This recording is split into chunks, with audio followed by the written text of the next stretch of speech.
Oke, halo semuanya. Hari ini kita lanjutkan ke nomor 11 sampai nomor 20 ya. Ini masih dari buku Ekspres TKA paket 2. Di sini nomor 11 ada balok P dicelupkan ke dalam air, massa jenis airnya 1 gram per cm kubik. Berarti massa jenis atau rho air itu tuh adalah 1 gram per cm kubik, sehingga 20% bagiannya berada di atas permukaan air. Berarti volume yang muncul dari balok P itu tuh adalah 20% dari volume totalnya atau volume bendanya. Jadi kalau kita gambarin tuh kayak begini ya. Ini misalnya adalah air, terus di sini ada benda. Nah, yang munculnya itu tuh adalah 20%-nya.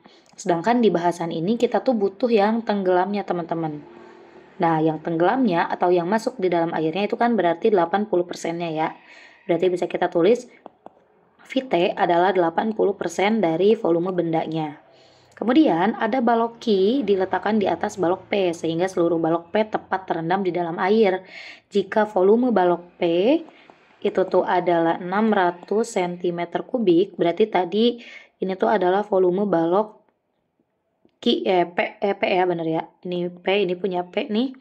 Massa balok Q adalah yang ditanyain massa balok Q-nya berapa. Jadi ini tuh ada dua kondisi.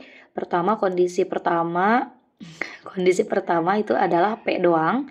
Yang mana tadi ya muncul sebagiannya atau tenggelam sebagiannya, dia 80% dari P tenggelam gitu. Volume dari P-nya tenggelam.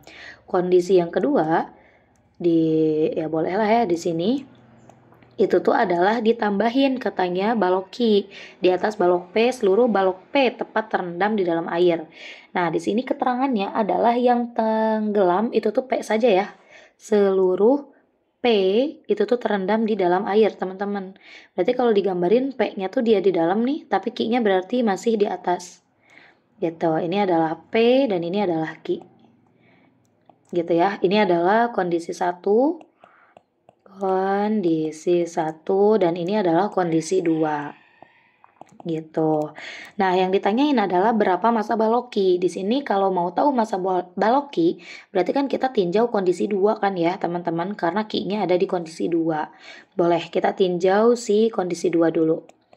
Tinjau kondisi 2. Nah, di kondisi 2 itu tuh akan berlaku dua gaya, yaitu pertama gaya berat. Ini tuh berarti gaya berat dari semuanya ya, W total. Dan ada gaya Archimedes atau gaya apung yang arahnya tuh ke atas.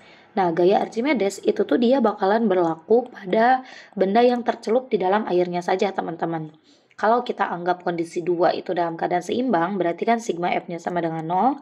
Berarti ada dua gaya tadi, yaitu W total dan FA. FA arahnya ke atas, boleh positif, dikurangi dengan W total. Sama dengan 0, gitu kan. Gaya apung tuh rumusnya adalah rho GV, massa jenis cairan, kali percepatan gravitasi, kali volume benda yang tercelup, dikurangi W total berarti massa totalnya ya, dikalikan dengan G. Gitu. Dikurangi massa total dikali G sama dengan 0. Nah, massa total kali G-nya bisa kita pindah ke kanan ya. Berarti ini rho C kali G. Volume benda yang tercelup itu tuh kan berarti yang P doang ya, teman-teman. Lihat di sini dari keterangannya adalah seluruh balok P tepat terendam di dalam air. Artinya Q itu dia masih di atas. Jadi yang tenggelam itu tuh cuma si Q doang. Si P doang. Berarti rho C kali G kali V, P sama dengan yang belah kanannya berarti massa total dikalikan dengan G. Ini kita pindah ruas. G-nya boleh dulu dicoret. Rho C-nya ada kan? Rho C-nya ada yaitu cairannya di sini air berarti 1. Volume P udah ada dia 600. Massa total itu berarti massa P ditambah dengan massa Q kan ya? Gitu. Massa P-nya di sini tidak ada, teman-teman. Tapi kita tahu dari massa jenis itu tuh kan massa dibagi volume ya. Berarti kalau mau tahu massa itu adalah rho dikali V atau massa jenis dikalikan dengan volume. 1 dikali 600 adalah 600. Massa P itu tuh adalah kita gak tahu tapi bisa kita ubah gitu ya. Jadi massa jenis P dikali volume P. Ditambah dengan massa Q.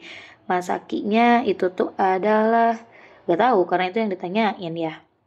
Nah, berarti di sini masalahnya kita harus tahu dulu berapa rho P atau massa jenis P dan volume P-nya. Oh, volume P udah ada ya. Berarti rho P-nya nggak ada, P-nya ada 600 teman-teman. Ditambah MQ. Berarti kita perlu tahu dulu rho P-nya atau massa jenis dari benda P. Nah, untuk tahu massa jenis benda P, kita bisa tinjau kondisi yang pertama. Gitu ya, maaf bolak-balik ya teman-teman, nggak apa-apa. Biar paham gitu kenapa kita harus ke kondisi 1 gitu, untuk mencari si rho P-nya dulu.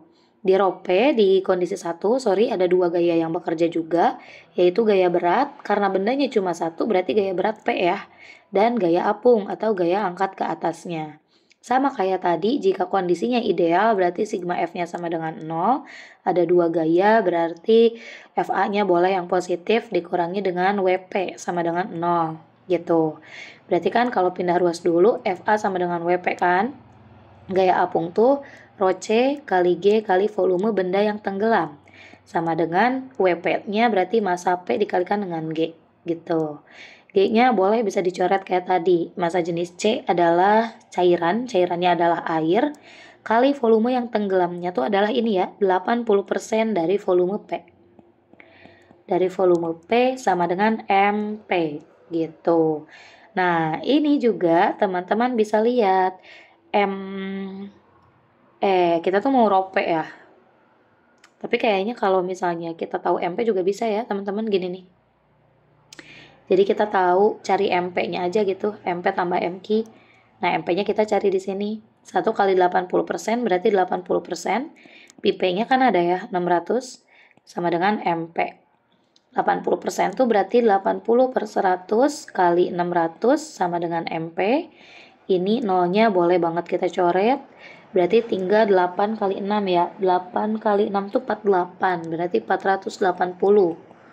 Nah, berarti MP-nya adalah 480 gram.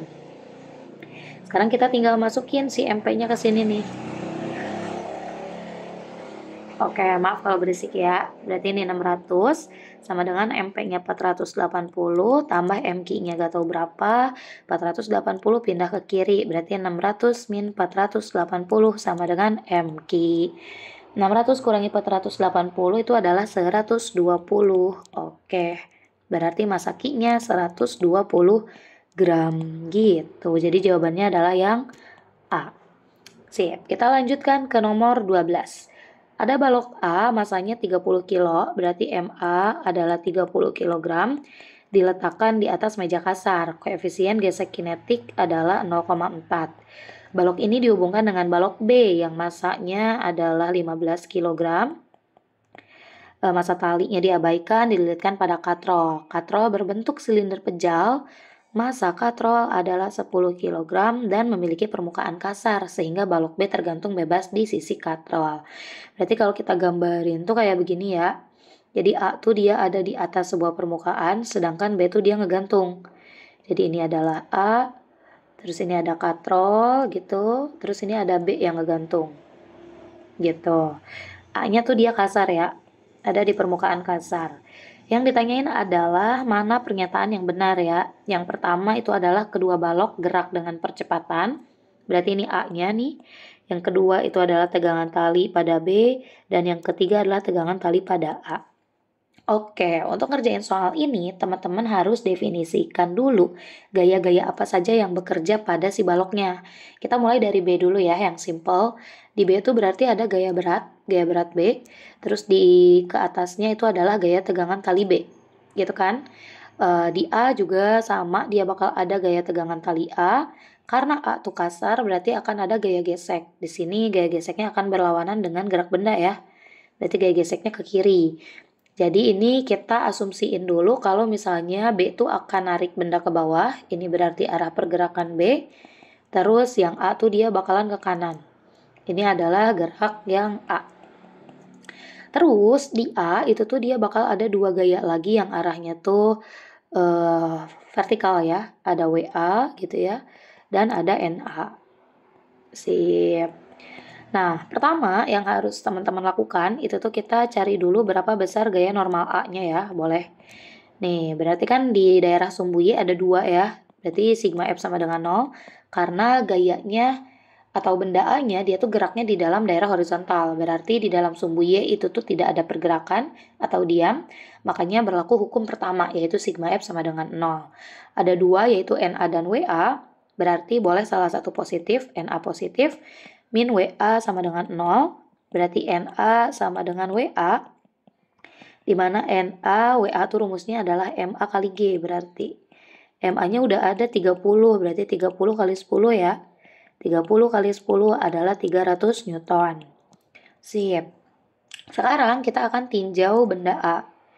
Yang kedua, kita akan tinjau A di dalam daerah sumbu X sekarang teman-teman. Tadi ini sigma FY ya.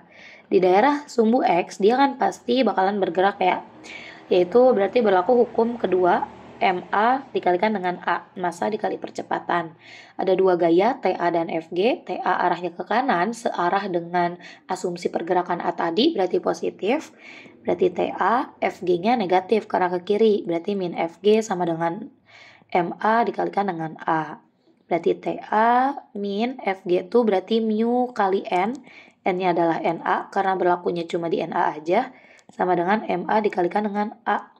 Berarti TA min mu K-nya ada 0,4, NA-nya adalah 300, sama dengan MA-nya 30A. Berarti TA min 0,4 kali 300 itu tuh berarti 120 ya. 120 sama dengan 30A, berarti TA-nya adalah 30A ditambah 120. Gitu. Ini selesai yang A nih teman-teman. Yang ketiga, kita harus meninjau dulu di bagian B-nya. Di B-nya berarti dia akan bergerak di dalam daerah sumbu Y ya. Berarti kan B itu geraknya atas bawah. Berarti sigma FY-nya bakal sama dengan MB kali A. Ada dua gaya, yang positif yang searah dengan pergerakan B yaitu ke bawah, berarti WB positif, dikurangi TB sama dengan MB kali A. WB-nya berarti MB kali G ya, dikurangi TB sama dengan MB kali A. MB-nya tuh adalah 15, berarti 15 kali 10 min TB sama dengan ini 15A. 15 kali 10 150 min TB sama dengan 15A. Berarti min TB sama dengan kita pindahin 150 ke kanan jadi 15A min 150. Agar tidak negatif berarti ini juga bisa kita kali min 1 ya. Min TB kali min 1 berarti jadi TB. Ini berarti min 150-nya jadi positif, kita taruh di depan. Berarti 150, 15A-nya jadi negatif. Oke, sekarang langkah yang keempat nih teman-teman, kita akan tinjau rotasi dari si katrol. Tinjau rotasi katrol. Nih, katrol itu kan berarti dia ada dua gaya yang bekerja ya. Di sebelah sini itu adalah TA, dan di sebelah sini itu adalah TB. Gitu. Porosnya di mana? Porosnya berarti di sini ya. Nah, sekarang dia akan berlaku karena rotasi, berarti sigma tau sama dengan I dikali alfa teman-teman. Ada TA dan TB, ada dua, yang mana arahnya akan berlawanan kan. TB itu dia akan searah jarum jam perputarannya, sedangkan TA berarti dia berlawanan. Nah, yang positif itu adalah yang searah dengan si pergerakan benda. Nih, bendanya kan tadi akan turun ke bawah ya, B itu akan turun ke bawah. Berarti kalau B turun ke bawah, akan memutar katrol ke daerah sini kan? Atau searah jarum jam. Searah jarum jam tuh berarti sama kayak si TB. Berarti tau akibat B akan positif, dan tau akibat A itu akan negatif. Sama dengan I itu adalah inersia dari katrolnya. Tadi katrolnya tuh dia adalah silinder pejal. Silinder pejal tuh adalah setengah MR kuadrat. Berarti setengah kali M-nya M katrol kali R kuadrat. R tuh buat jari-jari katrolnya. Dikali alfa. Alfa tuh ingat dia ada padanannya ya. Alfa tuh sama aja kayak A dibagi R. Berarti bisa diubah nih jadi A per R. R ini dan R ini boleh dulu dicoret. Tau B, ingat juga tau tuh rumusnya adalah F dikalikan dengan R teman-teman, atau gaya dikali dengan lengan gayanya. Berarti tau B itu TB dikalikan dengan R kan, ini kan lengan gayanya tuh yang ini ya. Nih B tuh yang ini berarti dia udah tegak lurus, yang A berarti yang ini udah tegak lurus, itu kan sama dengan jari-jari katrolnya. dikurangi tau A tuh berarti TA kali R sama dengan 1/2 massa katrolnya tuh udah ada yaitu 10, berarti 10 kali R kali A gitu kan. 10 bagi 2-nya boleh dulu dicoret jadi 5. Terus ini nih sama-sama punya R, R-nya boleh kita keluarin ya. Berarti R dalam kurung TB min TA teman-teman. Sama dengan, berarti yang kanan jadi 5RA. Nah sama-sama punya R, berarti R-nya boleh dicoret. Berarti sisanya tinggal TB min TA sama dengan 5A. TB-nya kita substitusi yang tadi, ini nih, TB itu kan 150 dikurangi 15A. Berarti 150 kurangi 15A, dikurangi TA-nya juga udah dapat, kita tadi 30A tambah 120. Ingat ya, harus kurangi dulu karena ini dikurangi, pengurangannya dia berlaku buat dua-duanya berarti. Nah, ini bisa dibuka kurung 150 min 15A, min kali 30, min 30A, min kali 120, min 120A sama dengan 5A. 150 kurangi 120, ini 120 biasa ya, enggak 120A ya, sorry. 150 kurangi 120 itu adalah 30, terus min 15 kurangi 30 berarti min 45. A sama dengan 5A, kumpulin yang ada A di kanan, berarti 30 sama dengan 5A tambah 45A. Berarti 30 sama dengan 50A, berarti A-nya adalah 30 dibagi 50, atau 3/5 meter per second kuadrat. Betulkah? 3/5 tuh dia 0,6 ya. Sama aja gitu. Pernyataan 1 percepatannya betul berarti ya. Siap. Yang kedua adalah TB. Kita bisa cari TB nih. Langkah kelima, kita bisa cari berapa tegangan tali di B. Kita tinggal substitusi teman-teman. TB itu tadi udah dapat yaitu 150 dikurangi 15A kan ya. A-nya tadi kita udah dapat juga yaitu 3/5 kan. 15 kali 3/5. 5 sama 5 bisa dicoret. 15 bagi 5 adalah 3. Berarti TB itu adalah 150 dikurangi 9 yaitu 141 Newton. Berarti yang kedua juga betul. Yang ketiga kita cari TA ya berarti. Oke, TA juga udah dapat persamaannya. Yaitu TA sama dengan 30A tambah 120. Berarti TA-nya adalah 30, A-nya adalah tadi 3/5 tambah 120. Bisa dicoret 30 dan 5 adalah 6. Berarti TA adalah 6 kali 3, 18. Ditambah 120. Hasilnya adalah 138 Newton. Berarti yang pernyataan 3-nya itu dia salah. Kayak begitu. Oke, kita lanjutkan ke nomor 13. Ada rem hidrolik itu bekerja dengan prinsip tuas, di mana pedal rem kalau berisik teman-teman, terhubung ke silinder utama. Ini silinder utama di sebelah sini ya. Seperti pada gambar katanya. Ketika pedal ditekan dengan gaya 400 Newton. Oke, di sini berarti ditekan dengan gaya 400 Newton. Tekanan fluida yang dihasilkan akan diteruskan merata ke segala arah menuju silinder roda. Nah, silinder rodanya dia ada dua ya, ada yang kecil, ada yang besar. Ini yang kecil dan ini yang besar. Besar pengereman pada tiap roda bergantung pada luas penampang roda. Pada sistem rem kendaraan, roda depan dirancang lebih besar, berarti yang lebih besar tuh gaya pengeremannya ya. Gaya pengeremannya lebih besar dibandingkan dengan roda belakang. Yang ditanyain adalah mana pernyataan yang tepat dan mana pernyataan yang salah. Silinder roda dengan luas penampang lebih besar diperuntukkan roda depan. Oke, kita lihat teman-teman. Ini kan rem hidrolik katanya ya. Kita akan tinjau dulu yang depan dan belakang. Rem hidrolik.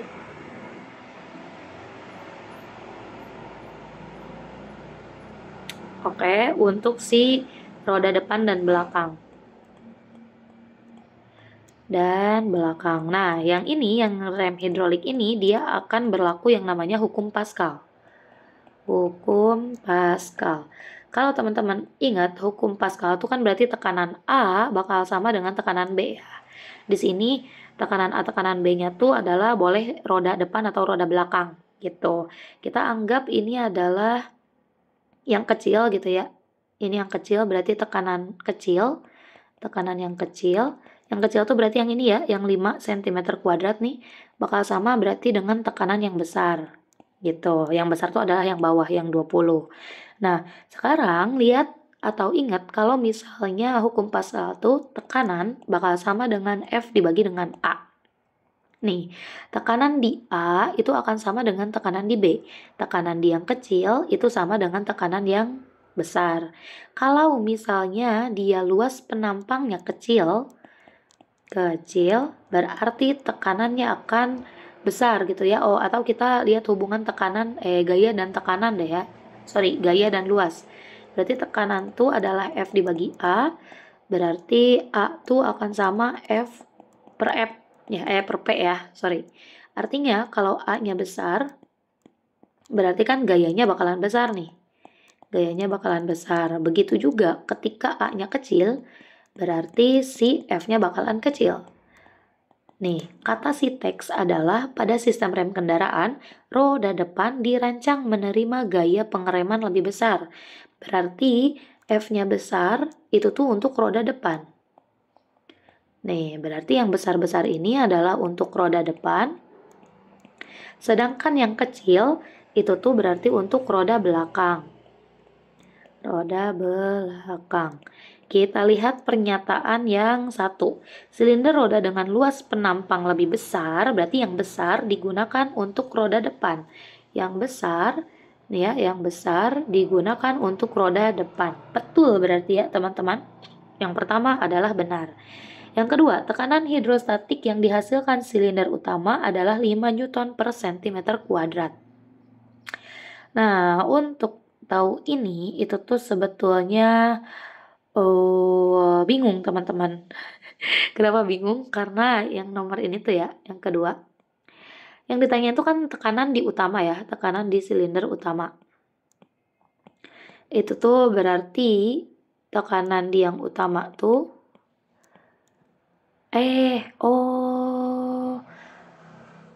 iya ya, bentar teman-teman. Kita ingat-ingat dulu. Tekanan di silinder utama itu tuh adalah 5 Newton per cm kuadrat. Bentar. Ini kan di yang utama ya. Nih, kita lihat dulu deh.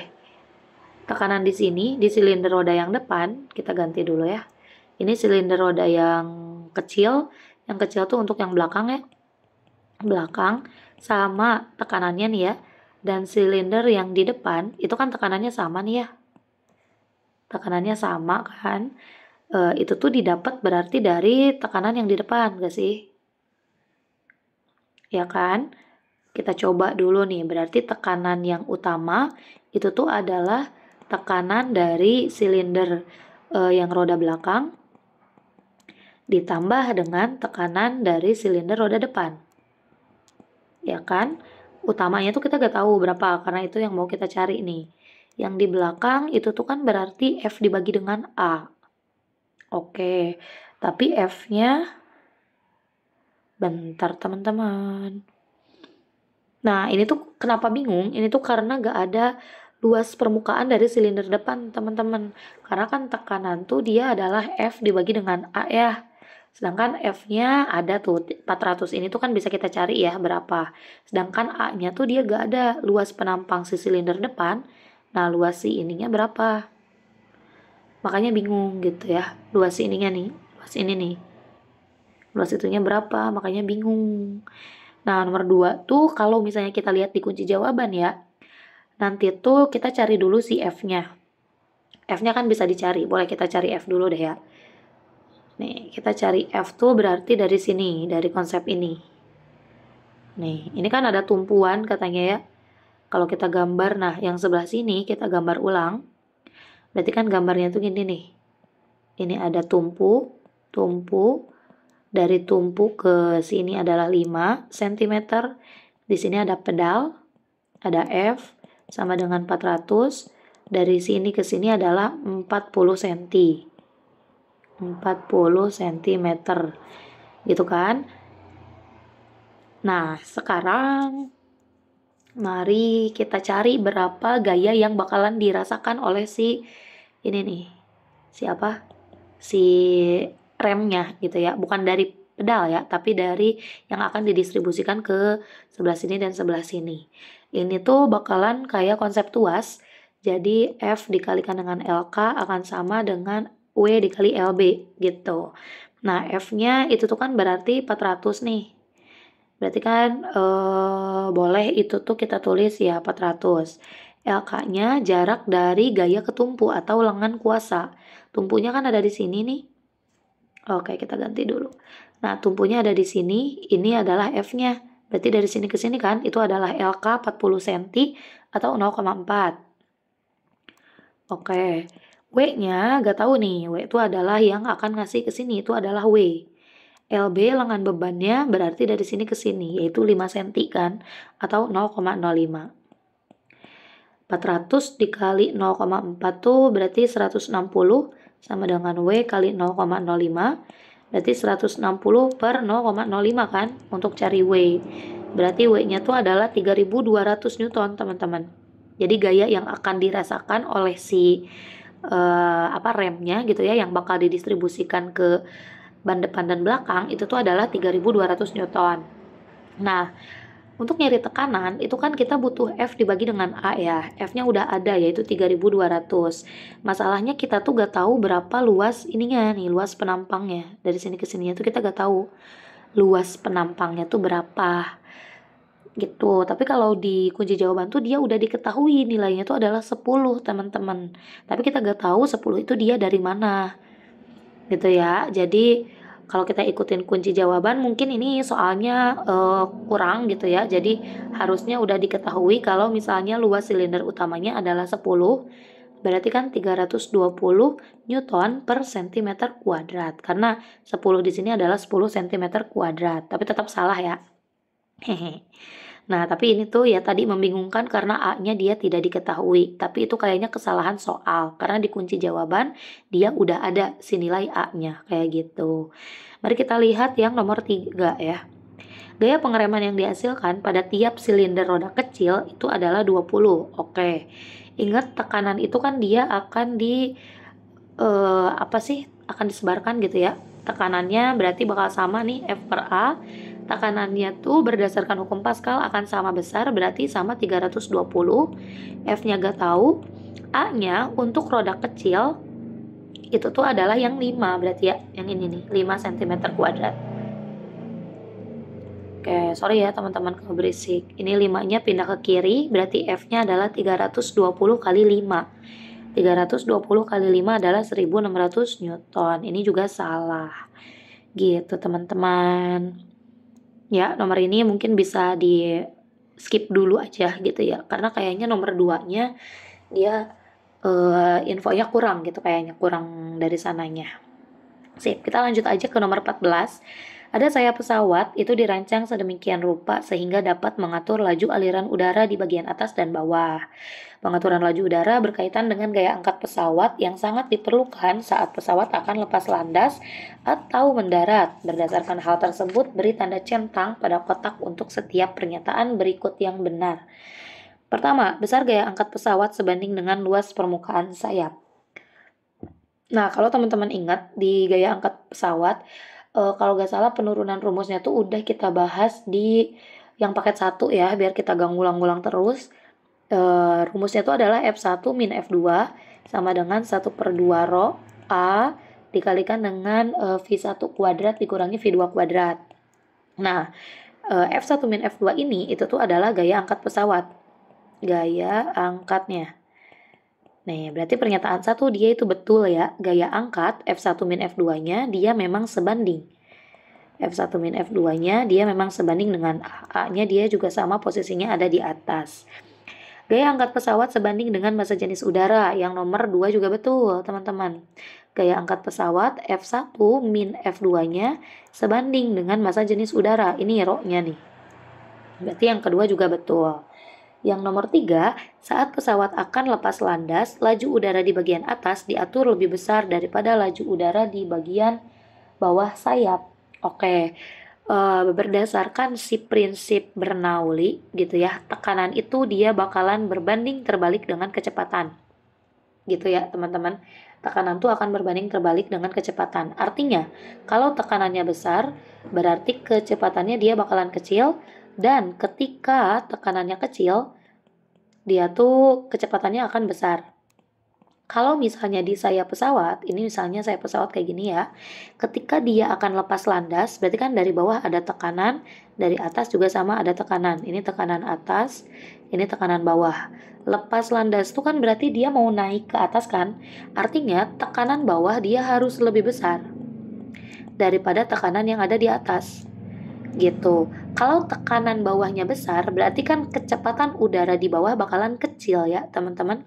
Karena dia lebih gini ya tuh, tekanan yang ada di bawah dia akan lebih kecil dibandingkan dengan tekanan yang ada di atas. Kenapa? Karena tadi tekanan tuh berbanding terbalik dengan kecepatannya.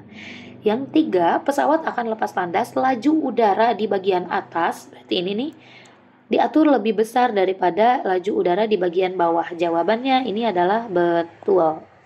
Oke, berdasarkan penjelasan tadi. Yang keempat, gaya angkat pesawat merupakan penerapan hukum Bernoulli. Ini juga betul ya teman-teman. Itu adalah dari Bernoulli awal mulanya. Tekanan udara bagian atas dan bawah sayap dibuat seimbang saat pesawat bergerak turun. Ini salah. Saat pesawat akan bergerak turun, ini kan tekanan dari atas ya, arahnya akan ngasih ke bawah nih. Dari bawah juga akan ngasih. Oke, maafkan lagi kalau berisik. Nih, kalau dia misalnya mau turun, berarti kan tekanan dari atas dia harus lebih besar dibandingkan dengan tekanan bawah. Kalau misalnya dia seimbang, artinya tekanan atas dia bakal sama dengan tekanan bawah, berarti dia tidak bergerak turun, teman-teman. Artinya dia stabil aja gerak di atas gitu. Stabil gerak lurus. Kalau ini berarti akan turun. Nah, kapan nih bakal naik? Ya kalau naik berarti tekanan di bawahnya kan yang harus lebih besar daripada tekanan yang di atas. Ini berarti akan bergerak turun. Naik ya. Gitu. Makanya yang terakhir itu salah. Jadi jawaban yang betul adalah 1, 2, 3, 4. Mari kita lanjut nomor 15. Ada mobil patroli A berhenti di tepi jalan sambil membunyikan sirine dengan frekuensi 660 Hz. Berarti kecepatan patroli yang A itu tuh adalah 600 Hz. 0 ya, kan lagi berhenti teman-teman. Lagi 0 dan frekuensi yang A-nya tuh adalah dia 660 Hz. Pada saat yang sama ada mobil patroli B bergerak menjauhi mobil A. Berarti kecepatan B adalah 36 km per jam. Dimana ini harus kita ubah dulu ya ke satuan internasional, berarti 36 kali 1000 dibagi 3600. Ini konversi untuk meter per second. Nolnya coret, 36 bagi 36, 1 berarti kecepatan B-nya 10 meter per second. Sambil membunyikan sirine dengan frekuensi B berarti 700 Hz.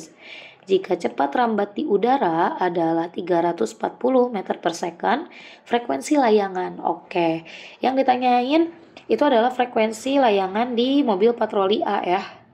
Frekuensi layangan A.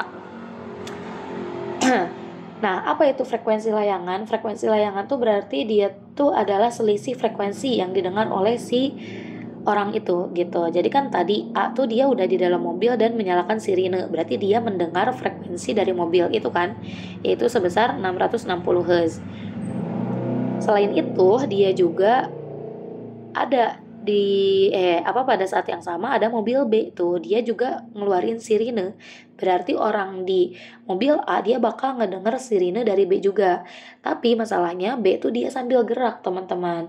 Berarti kita harus tahu dulu berapa sih frekuensi yang didengar oleh si yang ada di mobil A akibat dari frekuensi yang dikeluarin sama mobil patroli B. Nah, jadi nanti frekuensi layangan A tuh bisa FA dikurangi dengan FB. FA itu dia bakalan langsung 660.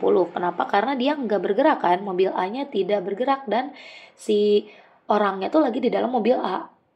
Intinya kayak gini deh, misalnya kayak gini, teman-teman lagi megang toa gitu ya. Nah, teman-teman lagi bersama toa itu, berarti kan teman-teman bakal mendengar langsung dari si toanya, berarti frekuensinya tidak berubah kan, karena teman-teman ada di tempat yang sama dengan toa itu gitu. Nah, masalahnya berarti kita harus tahu berapa frekuensi yang didengar oleh berapa frekuensi yang didengar oleh si orang A itu akibat dari frekuensi B yang tadi jalan gitu. Oke, berarti kita akan mengasumsikan si A itu berarti sebagai pendengar nih. Pendengar dengan ada B-nya jalan ya, mobil B-nya bergerak menjauhi. Ada B, dia menjauhi. Ini sumbernya berarti gitu. Nah, berarti kan pertama kita cari dulu berapa sih frekuensi yang didengar A akibat B, FAB berarti ya. Ini pakai konsep yang sama seperti apa namanya? Efek Doppler, berarti FAB atau frekuensi yang didengar pendengar itu tuh akan sama dengan V plus minus VP dibagi dengan V plus minus VS kali Fs. Nah, ini P-nya bisa ditulis FAB boleh lah ya, sama dengan V-nya itu udah ada yaitu 340. Pendengarnya dia dalam keadaan diam karena A itu kan dia berhenti nih, berarti 0. Tambah 0 boleh. V-nya tetap 340, Vs-nya dia itu adalah bergerak 10 meter per second ini ya. Dan geraknya itu adalah menjauhi. Kalau menjauhi berarti tanda yang digunakan itu adalah ditambah ya, positif. Positif 10 kali frekuensi yang dikeluarin B-nya adalah 700. Berarti FAB sama dengan 340. 340 tambah 10, 350 kali 700. Ini boleh dicoret kan? 700 bagi 350 adalah 2. Berarti FAB-nya adalah 680 Hz, kayak begitu. Nah, sekarang kalau udah tahu berapa FAB-nya, kita bisa cari frekuensi pelayangannya atau selisih tadi ya, frekuensi pelayangan. Nah, kenapa pakai nilai mutlak? Karena sebetulnya dia kalau nyari selisih kan yang gede dikurangi yang kecil ya. Berarti FA dikurangi dengan FAB deh ya kita tulisnya. Ini kita tulisnya FAB nih, bisa bingung karena FB tuh dia beda ya dengan FAB. Berarti frekuensi pelayangannya adalah FA-nya tadi 660 dikurangi 680. Hasilnya kan negatif 20 ya, sorry. Negatif 20, tapi karena ada tanda mutlak berarti positif 20 Hz. Jawabannya adalah yang A. Kayak begitu. Mari kita lanjut ke nomor 16.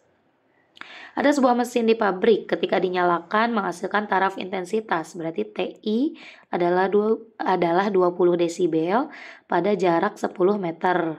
Jika 10 mesin pabrik dinyalakan, berarti ini kondisi 1 ya, TI1 R1, 10 mesin dinyalakan secara bersamaan, besar taraf intensitas yang dihasilkan pada jarak 100 meter dari pabrik adalah berapa? Oke, ini ada beberapa langkah yang harus dilakuin sih teman-teman.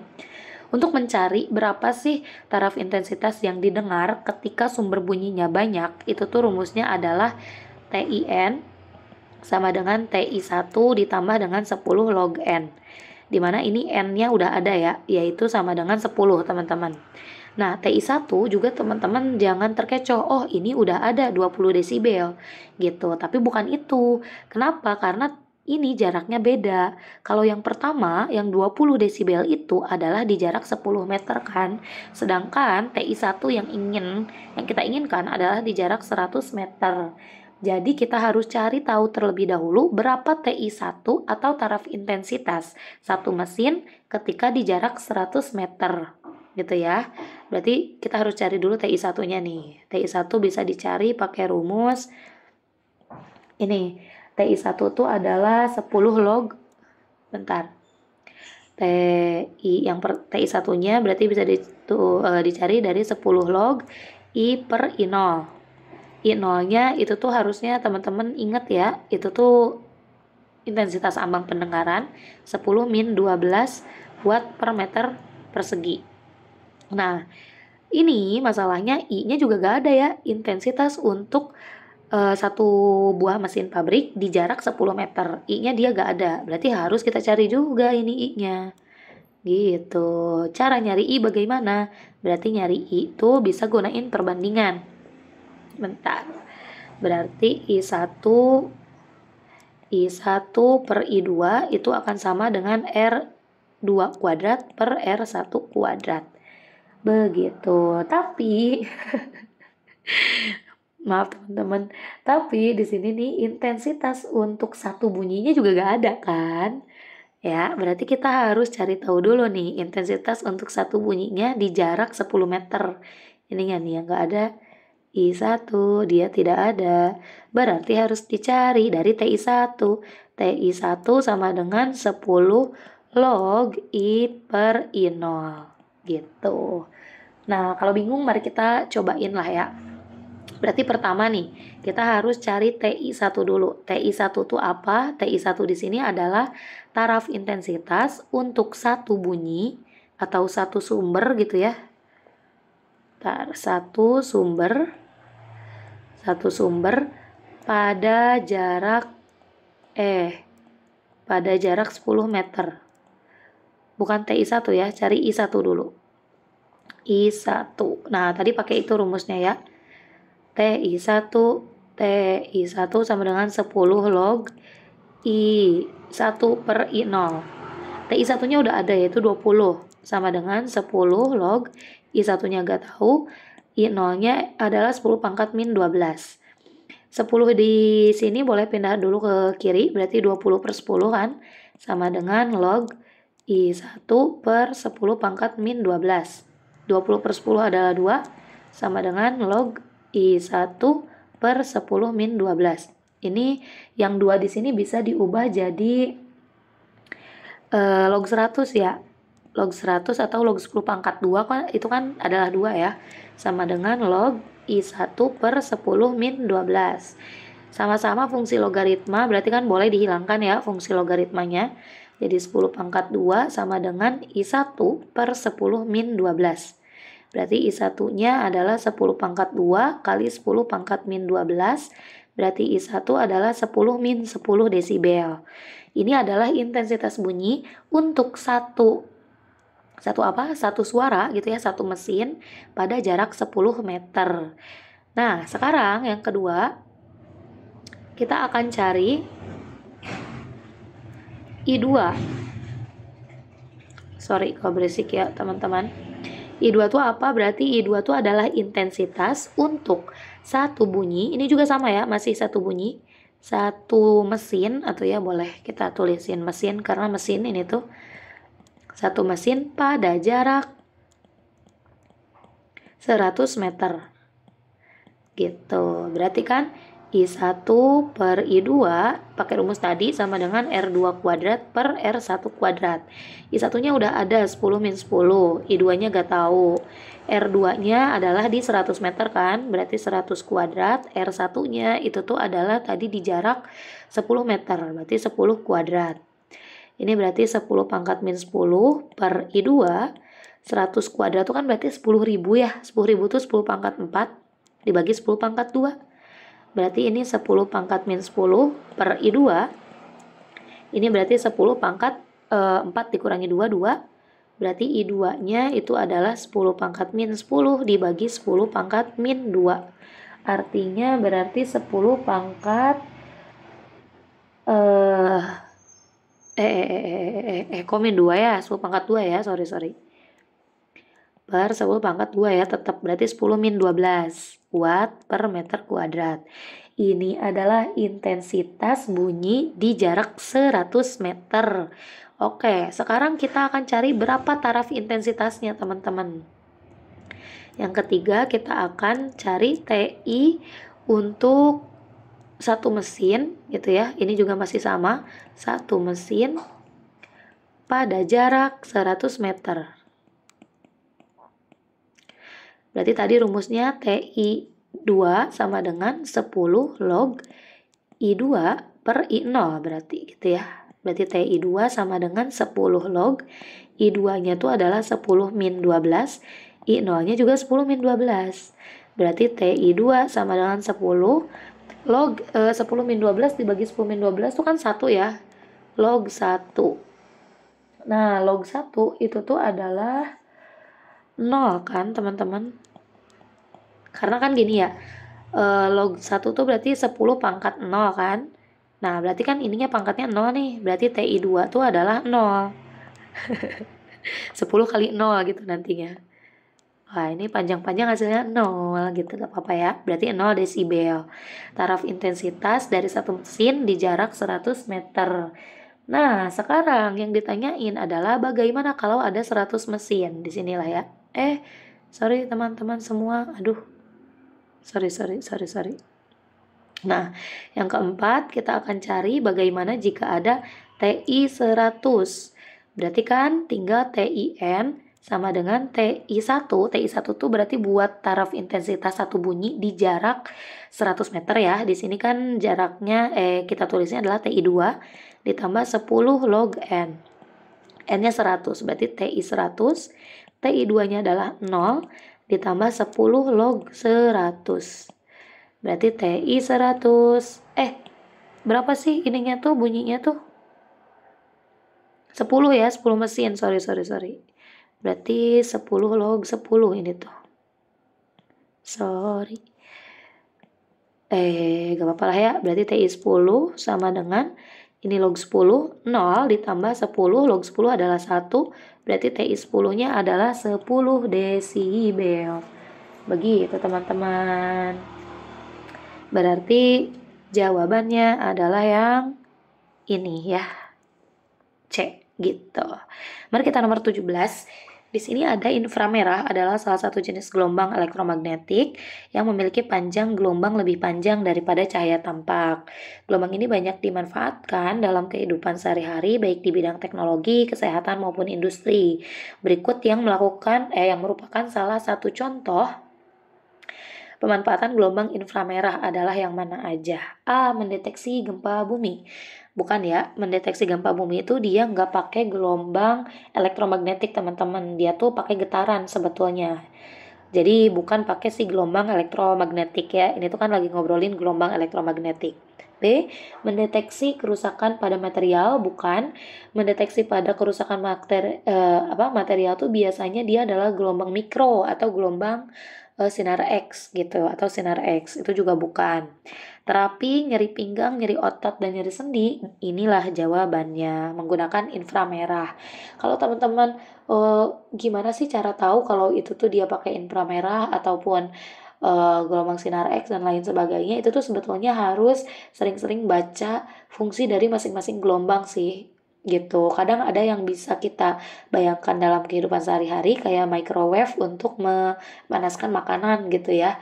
Nah, tapi kan kayak untuk nyeri pinggang dan lain-lain itu kan biasanya gak familiar. Tapi kan berarti bisa dibaca ya sama teman-teman. Ini juga memanaskan makanan. Berarti untuk microwave, mendeteksi benda berbahaya disembunyikan di bandara, barang bawaan, di bagasi atau kendaraan di bandara itu biasanya adalah pakai sinar X, bukan ya. Jadi nomor 17 ini adalah jawabannya yang C. Ini tuh harus banyak baca sebetulnya. Oke, kita nomor 18 nih.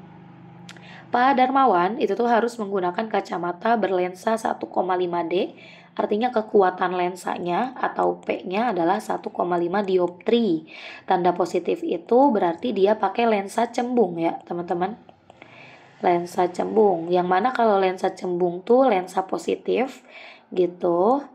Nah, lensa positif ini itu tuh adalah biasanya untuk orang tua yang rabun dekat ya, rabun dekat. Karena kan untuk anak-anak muda biasanya itu adalah pakai lensa negatif ya atau minus. Itu kan berarti rabun jauh, yang jauh gak kelihatan. Agar dapat membaca dengan jelas pada jarak baca normal tuh berarti SN 25 cm. Berdasarkan kondisi tersebut beri tanda centang pada kolom benar dan salah. Yang pertama, Pak Darmawan harus meletakkan buku pada jarak paling dekat 50 dari matanya agar dapat membaca dengan jelas. Berarti ini tuh kita lagi nyari PP-nya teman-teman. Berapa sih jarak paling dekatnya gitu ya. Kalau misalnya dia tanpa kacamata gitu. Berarti kita pakai rumus P sama dengan 100 dibagi SN dikurangi 100 dibagi PP. Nah, ini PP yang mau kita cari. P-nya kan 1,5, 100, SN-nya adalah 25, dikurangi 100 per PP. Berarti ini 1,5 sama dengan 100 bagi 25 adalah 4, dikurangi 100 per PP. 4-nya boleh ke kiriin, berarti 1,5 min 4 sama dengan min 100 per PP. 1,5 dikurangi 4 itu tuh adalah 2,5 ya. Min 2,5 sama dengan min 100 per PP. Berarti PP itu adalah min 100 dibagi min 2,5. Hasilnya adalah 40 ya. 40 cm. Berarti yang pertama itu adalah salah. Harusnya 40 cm. Jenis gangguan penglihatan yang dialami Pak Darmawan umumnya terjadi pada orang yang sudah lanjut usia, betul ya teman-teman, karena dia tadi rabun dekat. Biasanya yang muda-muda itu tuh adalah rabun jauh. Pak Darmawan menggunakan kacamata agar sinar dari objek dibiaskan terlebih dahulu sehingga cahaya lebih mengumpul dan jatuh tepat pada retina. Ini betul. Karena kalau misalnya rabun rabun dekat, kan kalau yang normal itu tuh di belakang mata tuh kan ada retina ini tuh ya teman-teman. Retina. Nah, untuk mata normal itu tuh dia bayangannya tuh tepat di sini nih. Yang normal tuh dia ada di retina, pas di retina. Tapi kalau misalnya dia rabun apa sih ini tuh namanya tuh tadi Pak Darmawan tuh rabun dekat. Kalau misalnya rabun dekat, kalau rabun dekat bayangannya tuh dia tidak tepat di retina. Makanya harus dibiaskan dulu, terus nanti bakalan mengumpul dan jatuh tepat pada di retina gitu. Makanya tadi ya harus disebarkan dulu atau dibiaskan dulu gitu. Kalau rabun dekat tuh dia di belakang retinanya ya. Ini berarti rabun dekat nih. Rabun dekat. Dibiaskan dulu jadi nanti biar dimajuin nih, mengumpul dan jatuh pas di retina. Kayak begitu teman-teman. Sip, mari kita nomor 19. Ada suatu benda diletakkan pada jarak, berarti jarak bendanya 36 cm di depan cermin cekung. Bayangan yang dihasilkan terbalik dan diperbesar 2 kali. Jika benda tersebut digeser 18 cm mendekati cermin, berarti ini jarak pertama nih. Jarak kedua tuh mendekat ke cermin, berarti 36 dikurangi 12 ya. 18. 36 kurangi 18 tuh adalah 24 ya. Sorry. Kok 24 sih? 36 dikurangi dengan 18 tuh 18 cm. Oke. Pernyataan berikut yang benar adalah berapa? A. Bayangan yang terbentuk bersifat nyata. Tidak ya teman-teman. Kenapa? Karena kan ini yang ditanya, maunya tuh adalah di benda digeser 18 mendekati cermin, bayangan yang benar. Oke, nanti kita lihat setelah kita tahu berapa besar S aksennya ya. Jari-jari kelengkungan adalah 24 cm. Ini tuh belum diketahui berapa sih F-nya ya. Oke. Bayangan diperbesar 2 kali. Bentar, benda digeser 18 mendekati cermin. Nah, ini bisa kita cari F-nya dulu sebetulnya ya. Tapi bentar, jarak kebayangannya. Oh, diperbesar 2 kali kan ya. Nih, teman-teman. Berarti S1-nya tuh dia tadi 36 cm. Berarti bayangan dari benda pertama. Nih, bayangan benda 1. Itu tuh kan dia diperbesar 2 kali ya. Berarti S aksen yang pertama itu tuh adalah M kali S1. Berarti M-nya adalah 2, S1-nya 36 kan ya. Berarti bayangannya, jarak dari bayangan ke si cermin adalah 72 cm. Nah, sekarang kita pengen tahu berapa besar si fokusnya dulu deh ya. Kita cari fokus dulu nih. Cari fokus. Fokus itu kan berarti 1 per F sama dengan 1 per S1 aksen ditambah 1 per S1. Berarti 1 per F sama dengan S1 aksennya 72 ditambah S1-nya adalah 36. Ini tandanya positif ya, karena dia adalah cermin cekung. Ini samain 72 bagi 72 1 kali 1 1, 72 dibagi 36 adalah 2 ya. Berarti 1 per F sama dengan 3 per 72. Maka F-nya adalah 72 dibagi 3. Nah, 72 dibagi dengan 3 adalah 27 ya. bentar. 72 dibagi 3. 24, sorry. 24 cm. Nah, ini ada fokus kah? Oh, gak ada ya. Yang pengennya tuh adalah jari-jari kelengkungan cermin, teman-teman. Jari-jari kelengkungan, yang ini ya, R tuh akan sama dengan 2 kali F. F-nya tadi kan udah dapet ya, yaitu 24, berarti 2 kali 24, berarti R adalah 48 cm. Ini salah berarti ya, yang nomor B. Salah. Terus perbesaran kedua adalah 3 kali dari perbesaran pertama. Oh, nomor E dulu deh. Letak bayangan akhir yang terbentuk adalah 72 di belakang cermin. Itu tuh bukan bayangan akhirnya ya, tapi bayangan benda pertama teman-teman yang 72 tuh. Mari kita lihat dulu. Kita bisa cari berapa sih S2 aksennya ya. Kita cari dulu deh. Kita cari S2 aksen. Berarti sama caranya 1 per F sama dengan 1 per S2 ditambah 1 per S2 aksen. F-nya tadi udah ada 24. S2-nya tuh adalah berapa tadi tuh? 18 ya. Ditambah 1 per S2 aksen. Ini tinggal dikurangi, dipindah ruas gitu ya. 1 per S2 aksen. Berarti ini bisa disamain penyebutnya 24 sama 18 tuh 216 ya. Kegedean gak sih? 216 bagi 24 itu kan 9. Dikurangi 216 dibagi 18 itu adalah 12. Sama dengan 1 per S2 aksen. 9 kurangi 12 adalah min 3 per 216 sama dengan 1 per S2 aksen. Berarti S2 aksennya adalah 216 dibagi negatif 3, yaitu 72 cm. Oh, ini betul ya. Nah, ini negatif. Negatif tuh tandanya artinya di belakang cermin. Berarti yang E betul nih teman-teman. Kita lihat yang D kenapa salah. Perbesaran kedua 3 kali dari perbesaran pertama. Enggak ya, perbesarannya sama gak sih? Enggak, kita cari dulu ya. Yang keempat, kita cari perbesarannya nih. Perbesaran itu adalah nilai mutlak dari S2 aksen dibagi dengan S1 aksen. S2. Nah, perbesarannya gak tahu. S2 aksennya adalah negatif 72. S2-nya itu adalah 18. Oke. 72 dibagi dengan 18 itu tuh kan adalah 4 ya. Berarti 4 kali. Tadi itu tuh kan yang pertama, ini kan perbesaran kedua ya. Perbesaran pertama itu adalah 2 kali teman-teman. Berarti salah ya. Tidak 3 kali perbesaran pertama, tapi 2 kali perbesaran pertama. 2 kali lipatnya. Yang D berarti salah juga nih. Kita boleh skip. Bayangan terbalik dan diperbesar. Oke, diperbesarnya benar nih. Diperbesarnya benar, tapi dia tidak terbalik ya teman-teman. Tapi tegak. Ini salah nih, harusnya adalah tegak. Tahu dari mana tegak? Tahu dari ini negatif nih. Kalau bayangannya bernilai negatif, berarti artinya tuh dia adalah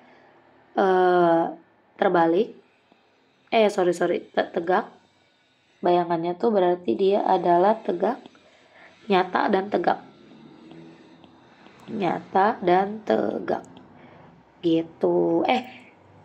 Negatif tuh kan berarti di belakang ya, di belakang cermin ya. Maya teman-teman, Maya dan tegak harusnya tuh. Maya dan tegak. Berarti ini salah ya. Salahnya tuh di terbaliknya. Bayangan yang terbentuk bersifat nyata ini juga salah. Harusnya adalah maya. Makanya jawaban yang betul adalah yang E. Gitu. Sip. Satu nomor lagi, nomor 20. Ada batang logam peki, panjangnya adalah 4 meter dan luas penampangnya adalah 12 cm kuadrat. Ini kita ubah ke meter kuadrat, berarti 12 kali 10 min 4. Koefisien konduktivitas adalah 5 kali 10 pangkat 5 watt per meter Kelvin. Pada salah satu ujung batang dipanaskan sehingga terjadi perbedaan suhu antara kedua ujung logam. Berarti delta T-nya adalah 80 derajat Celcius. Berdasarkan info, beri tanda centang pada kolom benar atau salah. Oke, yang pertama, laju kalor yang melalui batang logam adalah 1,2. Sip. Yang pertama dulu deh ya, untuk mencari laju kalor, itu tuh kan berarti H per T, H ya, kita tuh nyari H-nya. Rumusnya tuh adalah KA delta T dibagi L. K-nya udah ada, 5 kali 10 pangkat 5. A-nya adalah 12 kali 10 min 4. Delta T-nya adalah 80 ya. L-nya itu adalah 4. Ini bisa dicoret dulu. 12 bagi 4 adalah 3. 5 kali 3 adalah 15. Berarti 15 kali 10 pangkat 5 kurangi 4 itu 1 kali 80. Berarti H sama dengan, kita kaliin dulu boleh, 15 dikali dengan 80 adalah 1200 kali 10 pangkat 1 berarti ya. Oke, ini kan berarti 12.000 gak sih? Berarti kalau mau 1,2 itu adalah kali 10 pangkat 4 joule per second. Benar berarti ya. Kalor merambat pada batang logam secara konveksi, ini salah teman-teman ya. Nah, kalor itu pada batang, kalau pada zat padat itu tuh adalah konduksi biasanya. Konveksi itu biasanya pada fluida, zat cair atau gas gitu. Tidak disertai perpindahan partikel zat. Nah, tidak disertai partikel zatnya tuh betul, tapi namanya bukan konveksi, tapi konduksi. Laju kalor pada batang logam dapat diperbesar dengan memperkecil panjang logam. Oke, kita lihat rumusnya. Laju kalor tuh kan tadi H sama dengan Ka delta T dibagi L. Ini kan berarti kita pengen tahu hubungan laju kalor dan panjang logam. Laju kalor itu adalah H, panjang logam itu adalah L. Dia hubungannya berbanding terbalik berarti. Ketika H-nya besar, berarti L-nya dia bakalan kecil. Gitu. Dia katanya laju kalor pengen diperbesar, berarti si L-nya harus diperkecil. Betul ya teman-teman, karena dia berbanding terbalik. Oke, sekian buat video kali ini. Nanti kita bahas part terakhir untuk ngebahas soal nomor 21 sampai 30. Makasih banyak udah mau menonton, semoga videonya bisa membantu.